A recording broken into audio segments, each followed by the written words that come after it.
Exterritorial. Sarah Wolf is a former Special Forces soldier who served in Afghanistan until 2017. She was the only survivor of an ambush in which 8 soldiers were killed. Sarah and her young son Joshua visit the U.S. consulate in Frankfurt to apply for a work visa. During their lengthy stay, she leaves Josh in a playroom. When she returns, he is gone. Sarah asks Regional Security Officer Eric Kinch and Sergeant Donovan for help. According to Donovan, Sarah entered the consulate alone and no child was checked in, and the surveillance footage also shows only Sarah without her son. Sarah contacts the German police, but German authorities have no authority in American extraterritorial territory. Her mother, Anya, does not believe her either. She suspects that Sarah has not taken her post-traumatic stress disorder, PTSD pills. Sarah is deemed to be having a psychiatric episode, and she is asked to leave the consulate. Instead, Sarah goes into hiding in the building and searches for Josh. There she meets Irina, who has been held captive at the consulate for almost 2 months. Irina offers to help her find Josh in return for helping her to leave the consulate. Sarah finds a bag of illegal drugs in an employee's locker at the consulate, so she suspects Josh may have been kidnapped because she witnessed the transaction. After consulate security finds Sarah, Kinch injects her with a sedative and she falls unconscious. When she wakes up, Consul General Deborah Allen is at her bedside.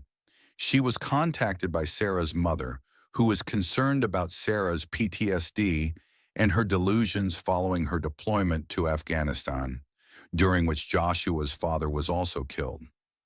Later, Sarah is freed by Irina, whose real name is Kira Volkova.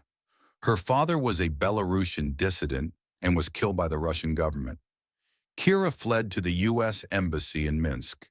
The CIA had brought her to Frankfurt. Kira wants to go to Boston to see her mother, and from there, by sharing incriminating data about Russian crimes on a USB stick, she hopes to free other dissidents.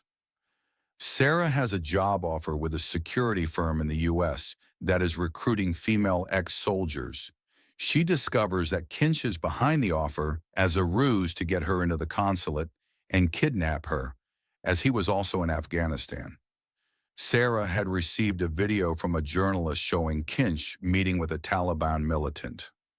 According to the journalist, Kinch is corrupt and was responsible for tipping off the Taliban and enabling them to ambush Sarah's group.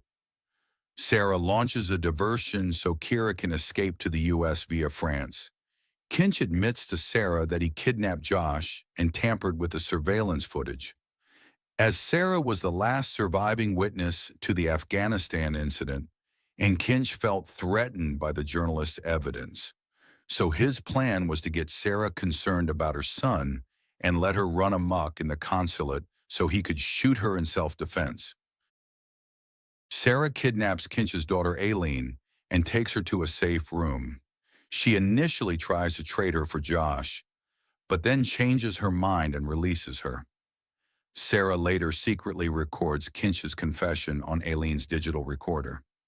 Kinch himself was a soldier and felt unsupported by the military in dealing with trauma, as well as financially disadvantaged.